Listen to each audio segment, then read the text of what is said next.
I started painting, like kind of throwing myself into painting in like 2019.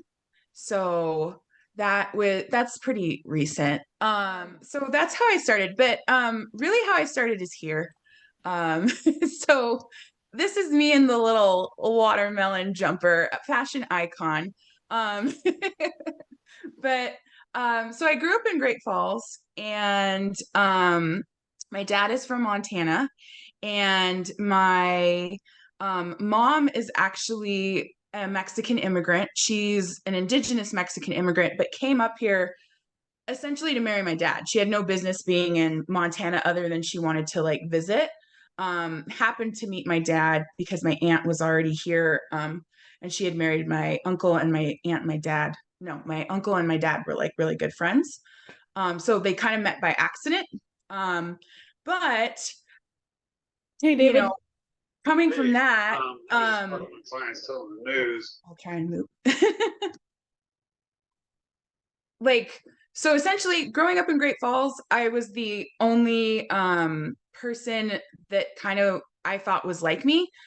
Great Falls is a little bit more diverse than other places in Montana, but I don't think that anybody that's from like a populated city would go to Great Falls and be like, oh my gosh, look at the cultural diversity of Great Falls, Montana, right? We do have a lot of people that are like people of color that come in for the Air Force Base and that live there, and some people like stay there. And we also have a lot of people from tribes around, Great Falls and the High Line, mostly Blackfeet, Chippewa Cree, but also Fort Peck, Fort Belknap. Like, so it's got a lot of diversity for being Montana, but overall, it doesn't really have a whole lot in general. So I kind of grew up in that vacuum of even amongst these are my cousins, even amongst my cousins, I was kind of like the darkest cousin, the only cousin in Great Falls that was like living this experience of like being an indigenous person and not having cultural connections. And so I grew up always looking for that and looking for it like in school and looking for community amongst friends, and just ended up feeling really isolated in general. And I was always looking for representation. Um, I think my dad did a really good job of trying to give me um, a more like complex view of history and the backstory of history, especially from an indigenous perspective. But then I would go to school and it would just be like pish poshed. And my favorite horrific example of that, or one of my favorite horrific examples, is I was in middle school and I had a favorite teacher, and it was my history teacher. And I just thought that she walked on gold, right? Like I thought like the sun rose and set on her, and I believed everything she said. And just thought like, this is an honest lady. She's going to tell me the truth. She's going to do right by us at all times. And I remember in my textbook, for some reason, because there usually wasn't any information at all, for some reason, there was like a paragraph about the Sand Creek Massacre. But in the textbook, they called it the Sand Creek Battle. And I had also been reading a book about Sand Creek. My dad had told me about Sand Creek, and was horrified that there was this like misconception, right, in our textbooks. And so I was going to address it to my teacher. So I went up to my teacher, and I just happened to be reading one of my dad's books at the same time, and was like, the textbook says Sand Creek Battle. It is Sand Creek Massacre. What are we going to do about this? Right. And in my mind, I thought that she was going to like stop class and be like, Monica is so smart. She has found a historical inaccuracy. We need to discuss this. This is not what happened. Right. And that is also not what happened. So I bring it up to her. I think I like even mentioned the book I was reading. I think it was by George Bent. It was a little bit higher level than I was at the time, but I got the general gist of like, open fire on women and children after you told them to go to a secure area where they wouldn't be bothered, and then paraded the body parts through Denver. Like that was the important part of, Sand Creek Massacre. I got that. I told this to her, and she said, well, I don't know anything about that. Like, I don't know, like basically, I don't know about that. And you need to sit back down. And I was like, no, no, no. Like, I have a book. I know about it. And she was like, no, we're not on that chapter right now. You need to move on. Right. And so that was my experience in public school, where like that was my continual of experience of like, I have been given this other viewpoint of history that is an accurate viewpoint. And when I try to address it, it is either like actively refuted or just ignored. Right. And so that happened a lot. And I ended up going to the University of Montana. And at the time when I was like a freshman, I was playing between kind of two different ideas. I was really interested in art. I really loved, drawing and sketching and things like that.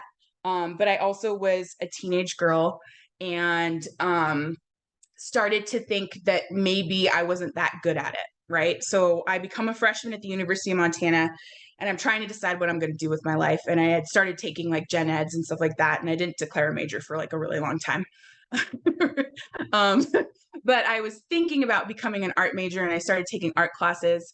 And I took some of those art classes and I was just like, um, I'm just not very good at this. Right. Like, and I didn't come from a house that had like generational wealth, that had any sort of financial support. And I was like, I'm not very good at it. I like it and that's cool, but like you need to be realistic. And so instead of continuing to take art classes, I then became a history major because for some reason I thought that was more lucrative. But I also wanted to know about the parts of history that I thought that people had misrepresented or just left out. And then in my mind, being a college freshman, I was like, history, that's a solid degree. There's more of it every year. There will be a job for me. So I became a history major and kind of put art aside. Like I always would go and buy art supplies and stuff like that, but I wasn't doing anything. I wasn't taking it seriously. I wasn't able to make things look how they looked in my mind. And I sometimes found that really frustrating. And so it was really just like a hobby that I had. And every now and then I would go and buy what I call emotional support art supplies, to where I'm just like in an art store. And if I see something that looks pretty or shiny, I'm just like, oh, I'm going to get that. So I really put art away for years. And then it wasn't until I graduated with my master's degree that I like started doing art again. And this was still just like for fun. And that was in 2019. And I had spent 2 years in a master's of social work program, essentially just like lighting myself on fire, where I was like working full time. And then I was also taking an ungodly amount of credits. And then so I was up every night until like 2 a.m. studying, reading, writing. And then that all ended because I graduated. And then I was like, well, what's all this free time? Like, what do I do with all this time? And so I was like, well, I need art for my office. I remember thinking that. And I remember like, I didn't even try to go to a gallery. I was like, I don't have that kind of money. I don't have gallery money. We got art at home. And so I decided I was going to teach myself how to paint. And I was going to put that stuff in my office. Right. And I remember like going to other like basically big box stores because that's what I could like afford. And I was just like, oh, that's terrible. Like you got art at home, just make it at home. Right. And so I started really just experimenting with just like totally abstract acrylic painting. I looked at things on YouTube and Instagram and I started just kind of mixing things together however I thought would be cool. When I first started like making art, I was doing it like probably several times a week, and then it became every day. And then I started posting things on like Facebook for like, I don't know, to get likes or whatever, to tell my friends, look what I'm doing. Oh, ho, ho. I'm so cool. And then people started saying things.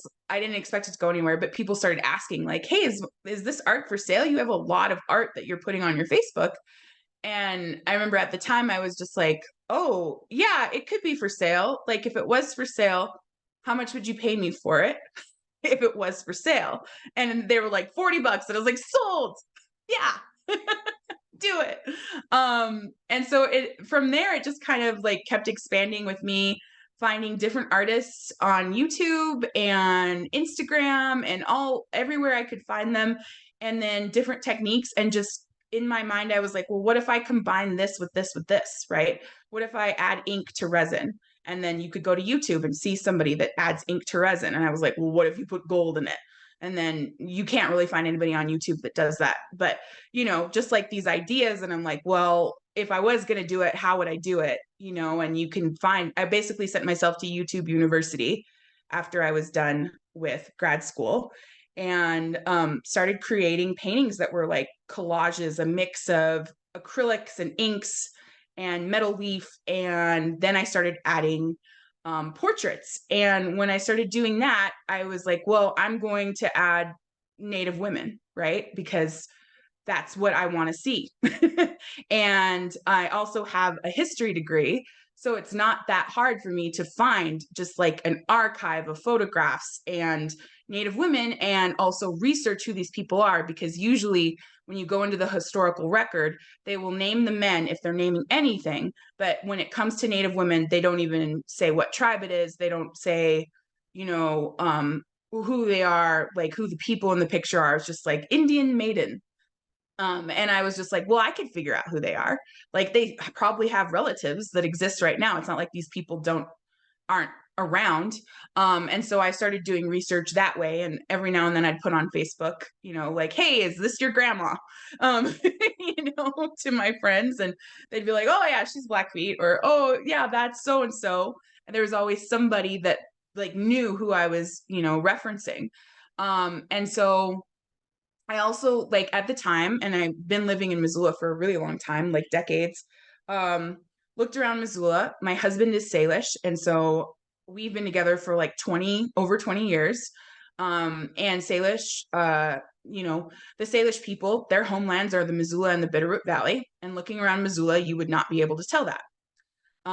So I remember I was getting a tattoo and I happened to be sitting next to a person named Danielle, and she was on the Public Art Commission. And she was like, hey, just so you know, there's these traffic boxes, if you're interested in doing art, because I was talking about art with Eight Coins is who I was getting the tattoo from, I'm pretty sure. And I was just like, oh, okay. And then I started looking into it and I was like, yeah, this is a good idea. And I was like, I don't want to do this, but I feel like I have to do this. Because I wanted to try and put that representation back. So I did my first traffic box, and it was called Homelands. It got hit, and so they're just waiting to put it back up. But this is my husband's family. That's his mom, Arlene, and that's his niece and nephew. And that person that's on the front of that traffic box is Wiskin, and that is their great great grandma. And she was born down by Eastgate Albertsons. And so there's stories in our family where they come back to Missoula and they're looking around Missoula, and they're asking like stories, because there's stories for generations about Missoula and this valley, and Lake Placid and Sealy Swan and the Bitterroot and all of these things, where like the Salish people have been here before and other people have also been here. And I remember Myrna, his auntie Myrna, was talking about they were downtown and they were by the footbridge and by the hotel. I think it's the Doubletree that's downtown. And Myrna was asking her Yaya, like, where was it? Where were you born? And she kind of looks around in the parking lot and was like, oh, like it looked different, but it was right here. Like this is where they told me it was. This is where we used to be. And so I thought that was really important, and it was really important for my family, and I tried to keep it like a secret. Um, and so I think this is the first day that they saw it. They like drove by, they beat us there. I was like, meet me at a gas station. And my family's down. So there was just like, okay. And that's what they did. And yeah, so that was my first experience with public art. And then also getting to provide that representation back to Missoula and back to the people that I love. This is like a famous historical picture. And it's of a Salish family.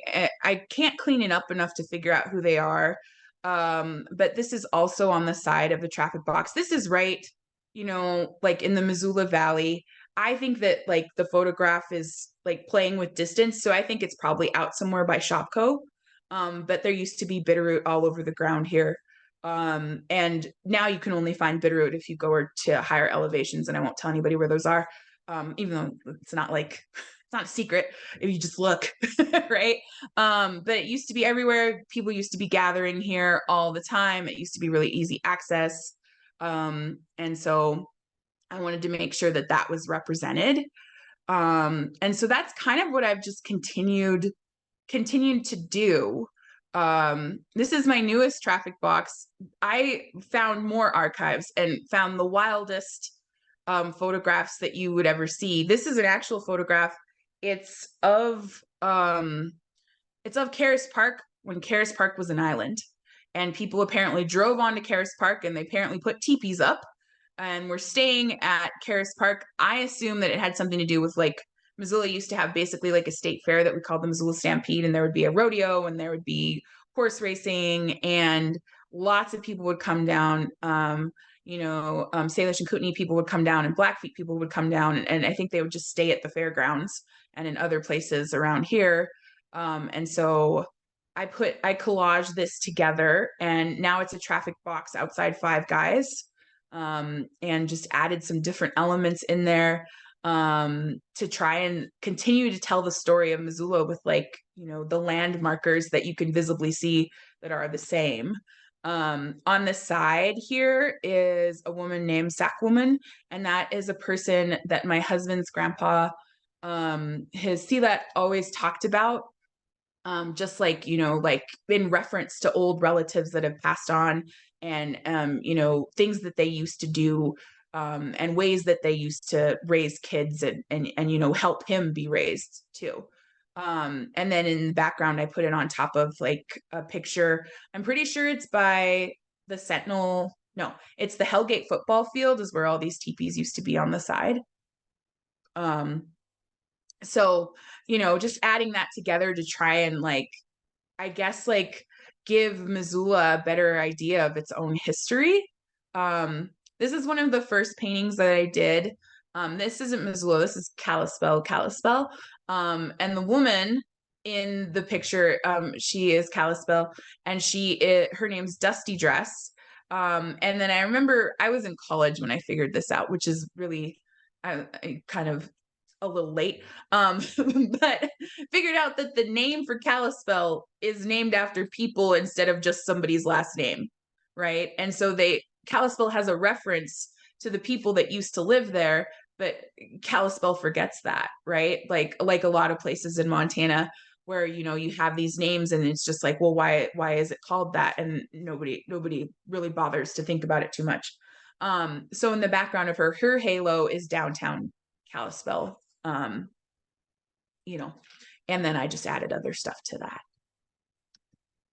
that. This is, so I kind of I'm still into public art, obviously, and trying to just tell stories of, people from Montana. My cousins that are in beginning, that I showed in that old photograph, they lived in Shelby of all places, right?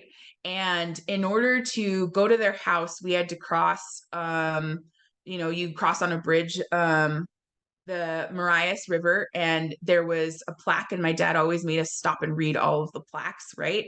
And the plaque talks about how at that spot or around that spot was the Baker Massacre, where I can't remember who it was, the army, the cavalry, whoever in Montana opened fire on the wrong band of Blackfeet.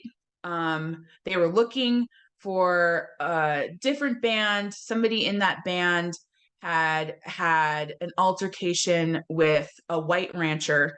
The people in Helena got up in arms. They're like, we need to squash this, even though it seems like it was probably retaliation for some pretty bad stuff that had happened on behalf of the white rancher, aggression towards the Blackfeet.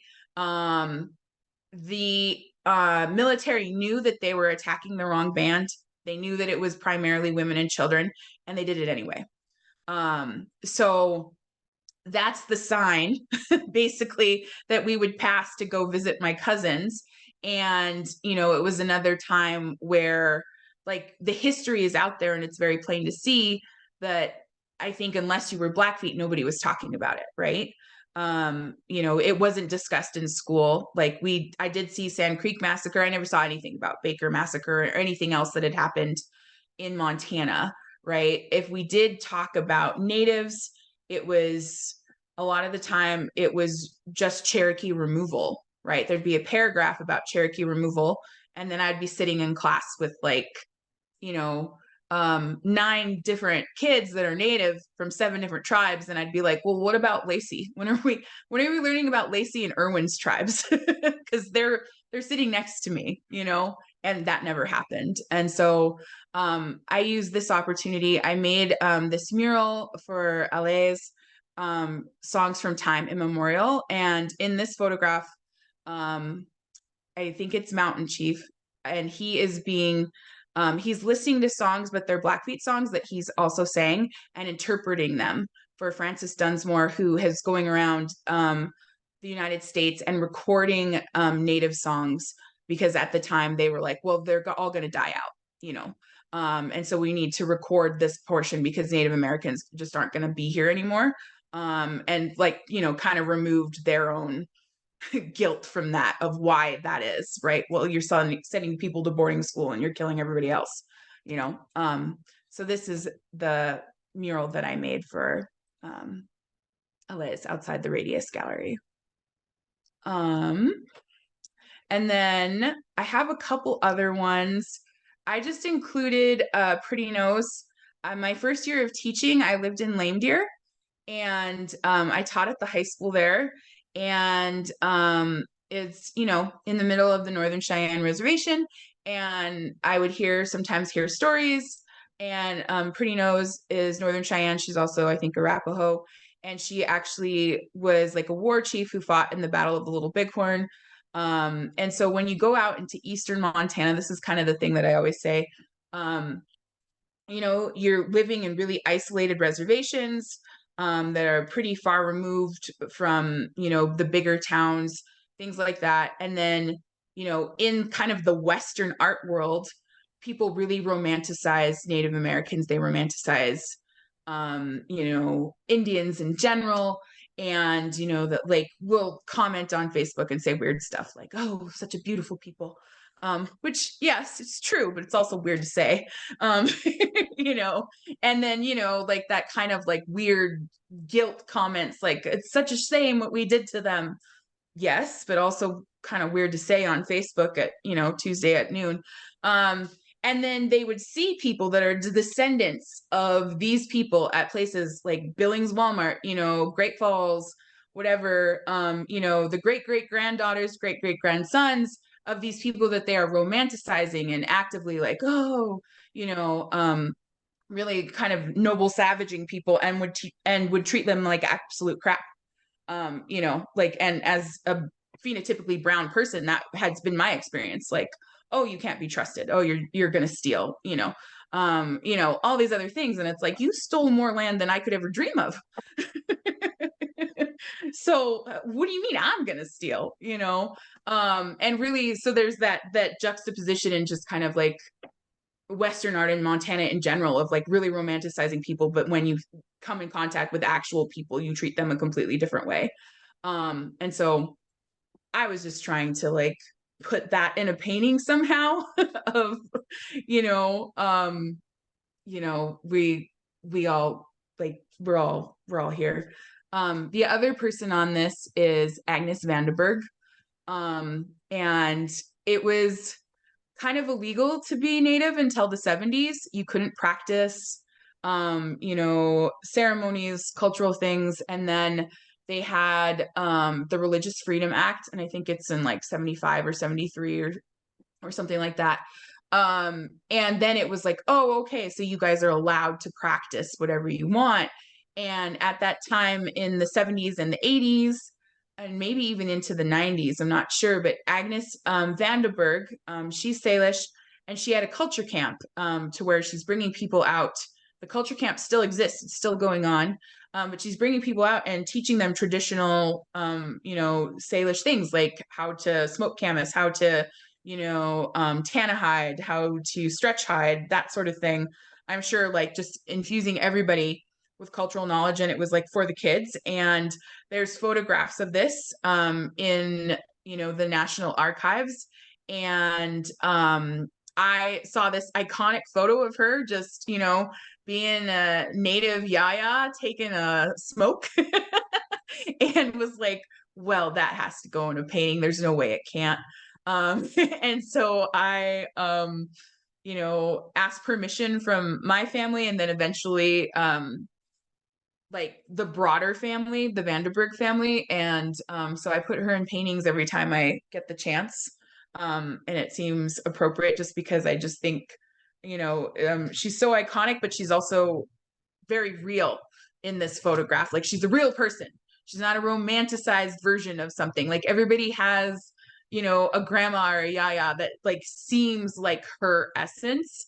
And I wanted to like humanize like Indianness almost. Like we all have an auntie that's like this, and I don't think people that are non-native like sometimes understand that. But there's we're all just very human.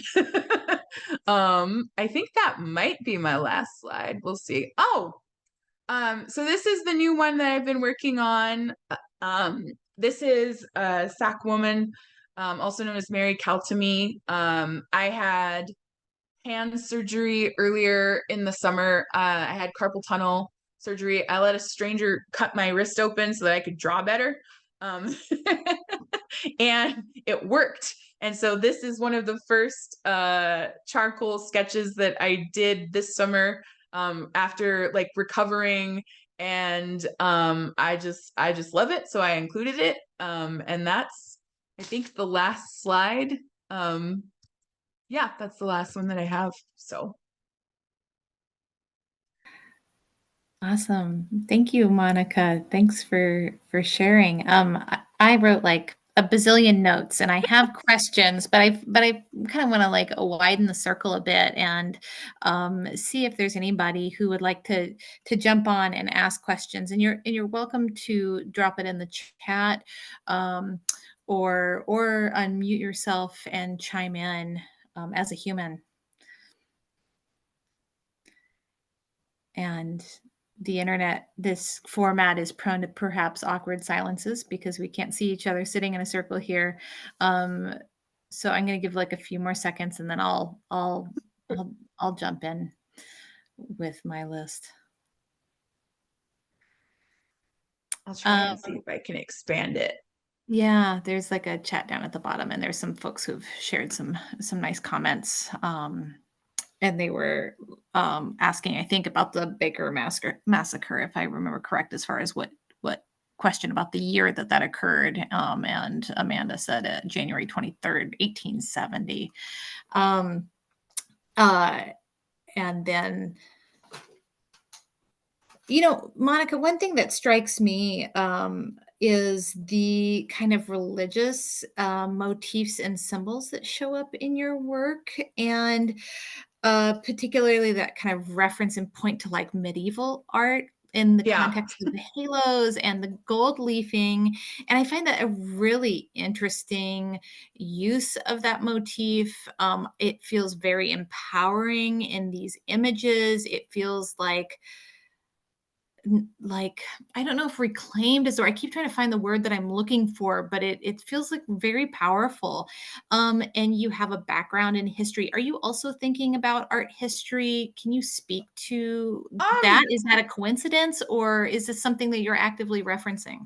It's a coincidence on purpose. I mean, I guess like in the history of colonization, especially with my mom being from Mexico, there's a heavy element of Catholicism with Indigenous people, in which we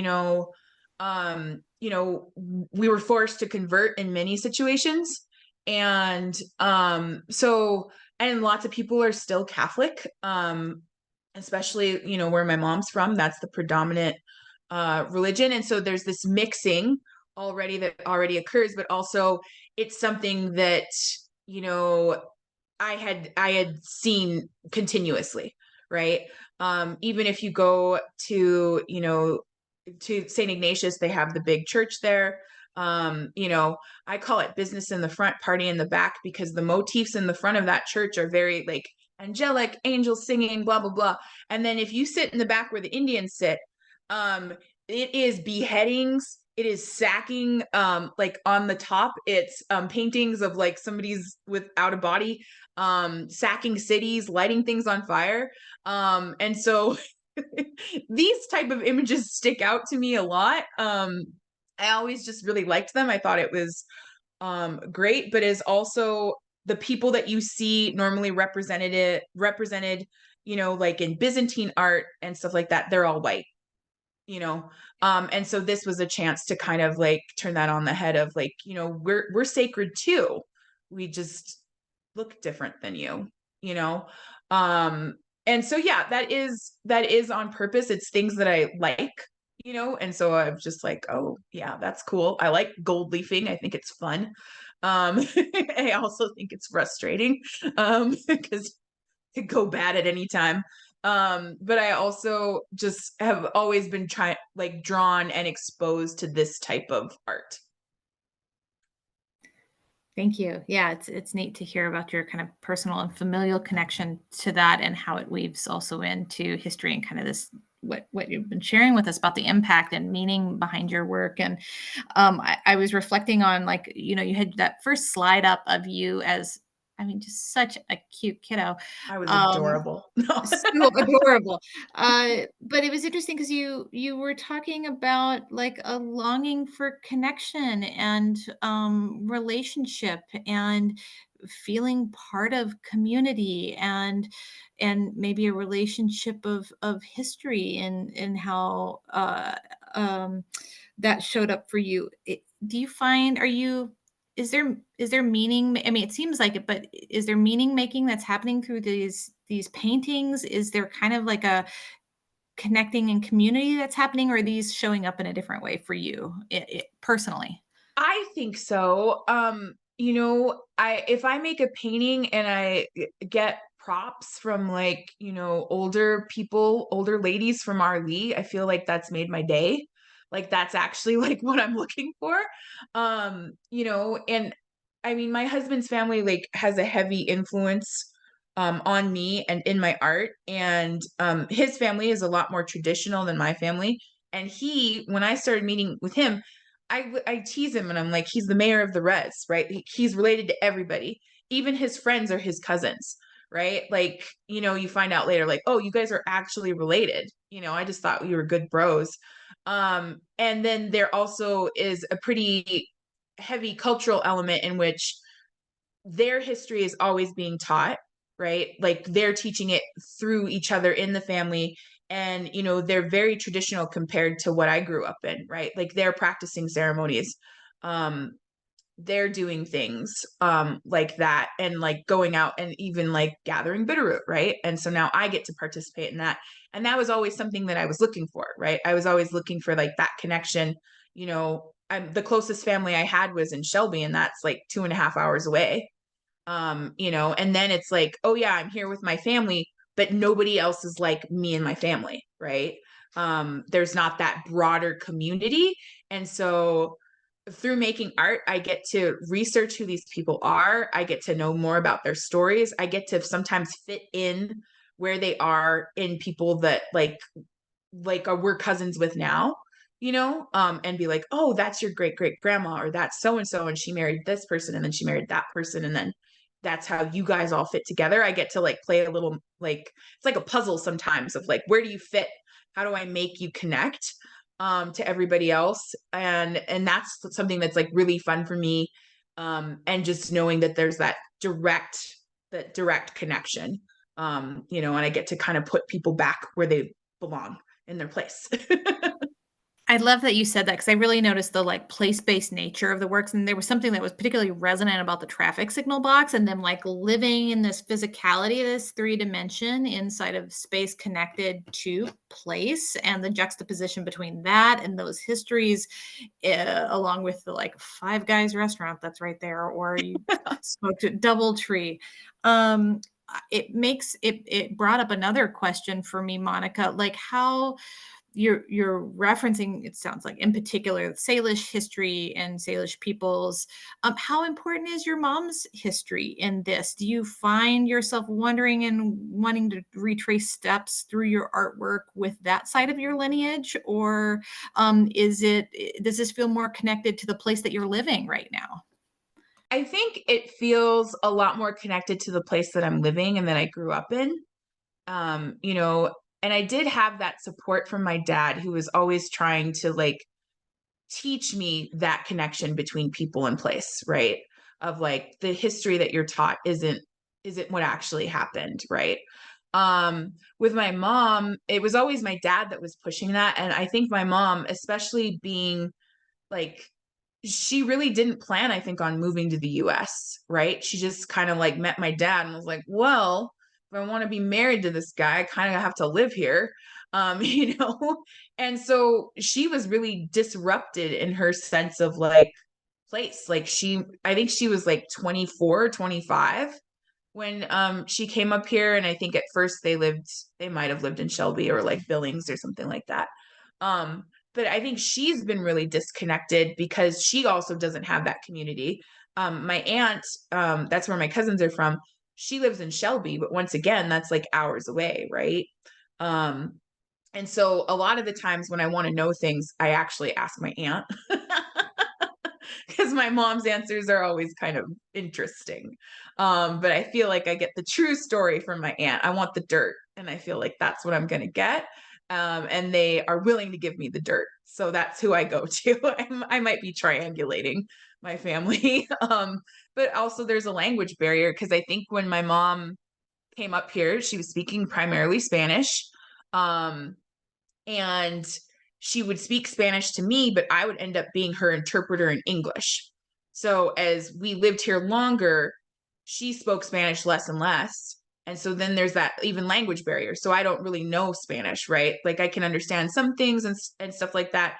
But as mom was like trying to like assimilate into very non-Hispanic Great Falls, you know, she's using that skill less and less. And so we're kind of losing it together almost. She's not really passing it on. She's just, I think really lots of her behaviors are just trying to survive, you know, trying to like fit in. Somebody that obviously, like if you saw my mom, she obviously does not fit in. Right. You're like, one of these things is not like the other. Um, thanks for sharing, Monica. So we do have a few minutes left. Is there anybody who has a burning question for Monica, who wants to make sure to chime in? Don't be shy. I'd love to ask a question. That's great. Thanks, Stella. I guess just to start off, I really wanted to just say thank you for sharing all of this, just because like I was frantically writing all these notes, like everything you said, it just resonated with me so heavily. And just like the story that you shared about being a little kid in history class, I had like so many of just those same things. And because I really look up to you and your art, it feels really healing for me to have hear you reflect a similar experience like that. But I guess the pieces that like not to just be gushing, but I love like all of your work, but the ones that resonate with me the most are the ones I guess like that you talked about, like the yaya smoking and these imageries, like imagery of portraits of people that are really reflective of these ubiquitous shared experiences among Native people. And I love them just because like you said, I can see my auntie in that, I can see my mom, I can see myself. And I feel like that's something that is so powerful in your work, is just that you really do such an amazing job of capturing these really familiar expressions. And I feel like I didn't word that into the question I'm thinking of, but I've been really inspired by that, and I want to, in the work that I'm working on right now, I'm curious about trying to convey these shared, really recognizable Indigenous experiences that come through in the pieces and are really clear to Native people. And I'm trying to think about how to explain that to someone who isn't Indigenous, because I feel like it puts it in kind of a strange place when you're trying to write or speak about the work, because it's like, on one hand, if a viewer is Native, you don't have to say anything, and that's what's so powerful about it, is because it's just immediately really resonant. But then I want to be able to like have everyone know that that part's in the work if they don't identify with it, if that makes sense. So I was curious if you had any recommendations for how you like explain the importance or significance of these really recognizable experiences. That was a really huge word vomit, but I'm trying to think. I think, you know, I think I do better doing it visually. And so, you know, instead of like explaining it with words, I seek out images and try to, you know, incorporate images that everybody like connects with like humanness. So like the yaya smoking, like everybody connects with that because they're like, oh, that's an Indian person. But I think first they see, oh, that's a human doing like really human stuff, right? Instead of romanticizing that whole kind of that element that happens, especially like with natives. Um, and so and sometimes the easiest way to convey it is just be like, well, she's a badass. yeah. You know, because that's even more human, right? Like, you know, you wouldn't say that about somebody that was like the Virgin Mary, you know. I mean, you should, but you don't. uh so, you know, like just making things look more human is always kind of what I'm looking for. And that's also kind of like, even when you have like in my earlier work, even when I did pictures of, you know, like stereotypical, you'll see this a lot, like young, pretty Native girls, right? That's what you see get photographed, and that's what I incorporate. The girls that I'm trying to incorporate are the ones that always look really sassy, that look like they've had enough of this photographer and and enough of this experience. And I, like being a very probably emotionally disturbed teenager, like was like, yeah, I was a sassy teenager. I was a jerk, you know, and I like that. And so I try to incorporate that back in. Um, I don't know. There's still definitely that heavy element of romanticization, especially with Native people. And I don't. It is hard to convey, like, you know, like, hey, we're also human, right? Like even at the powwow on Monday, the funniest experience that I saw occur. I was talking with Corky Claremont about art, right? And he is in his full regalia, and you could smell his buckskin from about a block away, right? And, you know, he's taking a break and he's just checking the stands out. And I know who he is, and I didn't know if he knew who I was. But we just started talking about art because I recognized him, right? And he's also like my husband's uncle or something. I don't know, related somehow. And somebody came up and like kind of interfered with the conversation, like interrupted, and was just like, oh, wow, your outfit, it's so nice. And like, yeah, you put a lot of time in it, you know. And then she asks him, and he's an older gentleman, and she said, are you an elder? You know, and he's like, well, I'm old. That was his answer. You know. And my husband's like, well, he's my elder. And I was just like, can you not see good? You know. And so there's still that element. And then they were like, oh, okay. And they like walk away, and we were all just kind of like, whatever, you know. And that's, you know, that's kind of what happens. And so, yeah, I think that's like, I don't know, that's like a college essay, Stella, to like try to Yeah, I'm explain, looking at it right now. like a thesis, you know. You could get a PhD off of that, I think. Oh, thank Yeah. you. That was really helpful just hearing. Yeah, I think there's something, it seems like the Agnes Vanderberg piece is like particularly poignant, maybe because it seems to be flirting with that juxtaposition or that overlap of different spheres, because as I'm like looking at this image on the screen, it's like celestial. There's a real like reverence to me that shows up in these pieces, like but not in a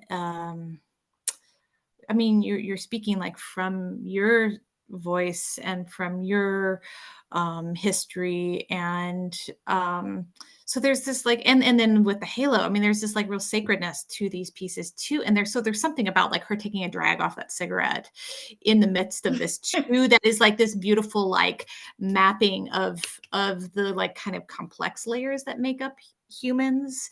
And so there is a really interesting like power to that and these other pieces, where some of those artifacts that make your mind try and put the pieces together, it's really really interesting and resonant. So Yeah. We're just about at the top of the hour. I know some people maybe have meetings they need to jump to. Please feel free if you need to. We probably have time for maybe one more question or any comments in the chat. Is there anybody who? Paula has her hand up. Oh, good. Thanks. I can't see everybody. Paula, please. Where, Monica, first and foremost, thank you so much. Your presentation was excellent, and I love your work. It's a point of pride in my home, and I get many, many comments on the piece that I have hanging in the living room. But for your research methods, I'm always really impressed by how much information and how you can make clear the community ties for whichever piece that you're looking at. I would love to hear more about that process. And then the second question that I have, and I speak to in there, do you do commissions with? I have pictures from my family that that I would love, that I think would fit into the aesthetic of what you're doing. So I was just curious if you did personal commissions as well. I sometimes, I think the first question was about my research methods. Yes. Mm-hmm. Okay. I'll get to that after. I sometimes do commissions, but I keep on like, I don't know. I keep on trying to take a break, because I don't know if you guys have noticed, but I've made a lot of art in a very short time. And I keep on like, I had my carpal tunnel surgery, and then I also had back surgery, or like I don't know if they call it a surgery. They burnt the nerves in my back, and so I keep on trying to take a break and be like, I'm going to get back to commissions as soon as I recover, and then like something else happens, right? Or it's like just November, and it's like, well, I'm at all of these markets and all of these things, and everything is due, and stuff like that. And so I try to, but I haven't for kind of a longer time. I think I'm purposefully right now trying to slow down and do things more intentionally, instead of continuing to light myself on fire, because my body is mildly telling me that that's not working anymore, and that I need to be slower and more intentional. So I do, but I don't have any idea of when I would open up for commissions. But I mean, Paula, we're friends, so talk to me. With research methods, I love researching. It sounds weird, because that's a weird thing to say for somebody that's not like 90. I think I don't sleep very well. I've been an insomniac since like a young kid, and so I view that as just a chance to have all these extra hours that other people don't have. Other people are sleeping, and I am painting on the internet, in your archives, like going down a rabbit hole, taking notes. And so that's usually when my research happens. I'll just find an image that I like, and I'll just find it from anywhere, and I'll start going into different, like, here we have Montana History Portal, and it's supposed to connect all of these different archival databases together, and I'll go in there and I'll just start searching for whatever I'm looking for. You can't be too specific or things won't show up, but I'll just Missoula, Salish, Stampede, and just see what comes up. And usually I end up in a rabbit hole of like, this is a really great picture. And then I will like continue to like be like, oh, but that's a really great picture. And then the next thing I know, it's 3 a.m. and I have 15 open tabs and I've saved all of these pictures in search, feeds. And so from there, a lot of times I can tell who people are. If I can't, then I'm saving them. And then, like I said, I'm trying to figure out like, okay, so I can tell by the way you're dressed that you're Crow, and so I'm going to go in and I've seen your face in another image. And I think that image had your name on it. And so I'm going to go and I'm going to look up that. Right. Or sometimes I'm just like, I'll have like different texts and, group chats and stuff like that. I'll be like, hey, do you guys know who this is? And a lot of times I get an answer. Right. Especially if it's like my husband's family. Different people will just be like, yeah, they're Blackfeet. And they won't often give me extra stuff, but there's always, a way for me to figure out what was going on. And then also, being somebody that like searched out history and has a history degree, I also then start putting in, okay, what's happening in this time period? Where is this picture taken? Like, is this after removal? Is this before removal? And, who the photographer is. You'll see like different photographers attached to different reservations. A lot of times they're going there and they're just doing, they're taking, government work basically and taking pictures of the people that live on the reservations. And usually it's like also taking pictures of the church, also taking pictures of the farms, just to, document things. And so that's really how I start out. And then, sometimes there'll be a caption and sometimes it's something I can latch onto and like, go further. And I'll be like, oh, this person was in, this band. They're the leader of this band. There's so-and-so's cousin now. And they were involved in this battle, and so then I just start putting it all together. Oh, I love it. It's a gift. Thank you. Thank you. Thanks, Paula, for your question. And thank you, Monica, so much for your time today. I think we're at about the hour.